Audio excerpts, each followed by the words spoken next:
All right, music fans, welcome back. It is I, Dave, the Real Music Observer, observing real music in real time for real people just like you right there and just like me right here. Jonathan Cain described his relationship with Neal Schon as a bump in the road in a recent interview. And I got to thinking that these two guys don't really communicate. Both sides have said, hey, we really don't talk. We've just decided not to talk, and that's how things are going to get smoothed over. They're going to go out and tour. They're going to be, professional.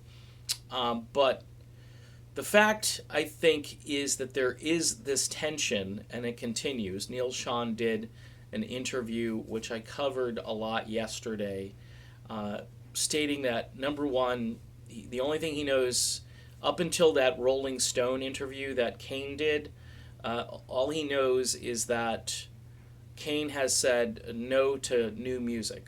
All right. We heard about a book that Neal Schon has coming out. We know that Jonathan Cain has a book about to drop in early May, coinciding with the Journey Def Leppard tour. So it's good promotion.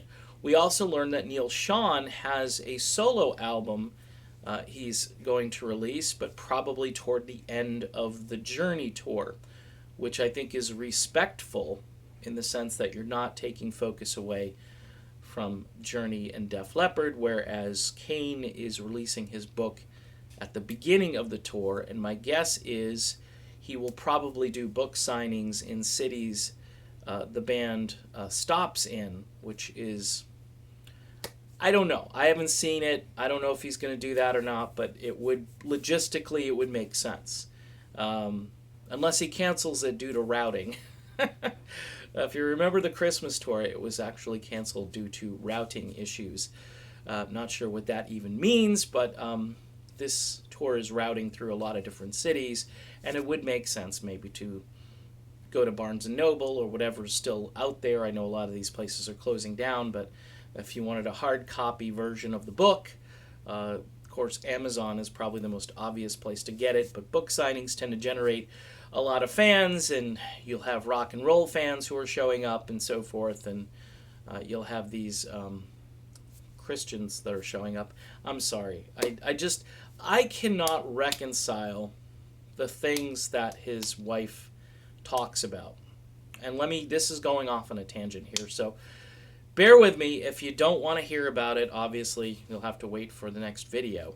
The wife actually did a preaching where she talked about her needing attention. And this is up on YouTube. I don't know if you Google it or what the title of it was, but she talked about how that was her thing, that she was the queen. She actually said this in the video, that she's the queen and the queen needs attention.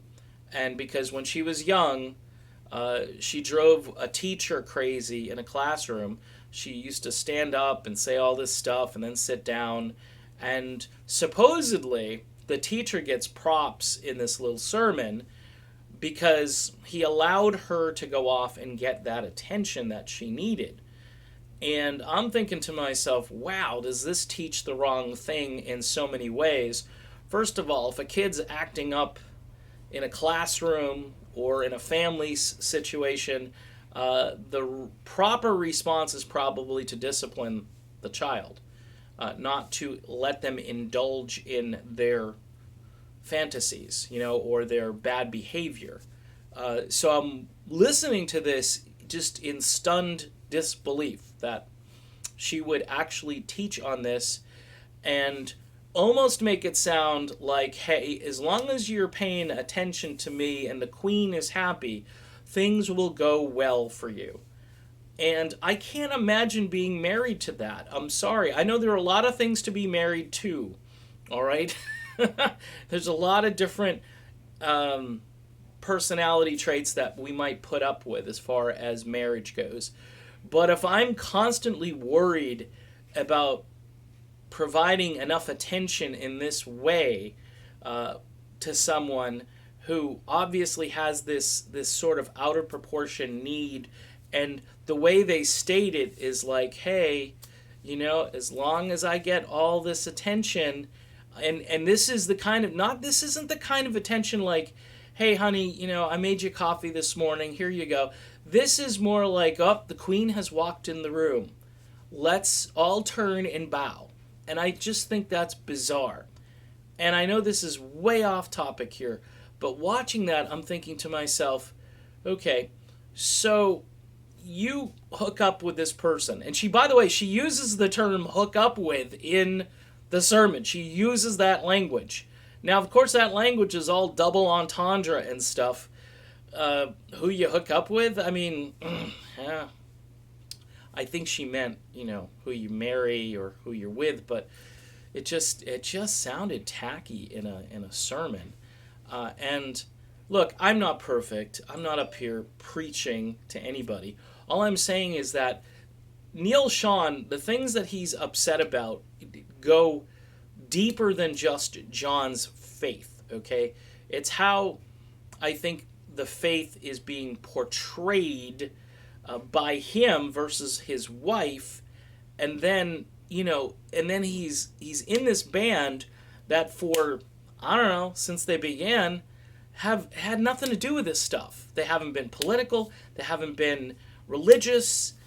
Some of the music may have had some kind of a theme, which you're going to hear a lot about in this upcoming book, that it was all ordained by God, and God wrote Don't Stop Believing, and God wrote Faithfully, and God wrote Open Arms. And no, it was Jonathan Cain, Steve Perry, Neal Schon. Those are the guys that wrote the songs.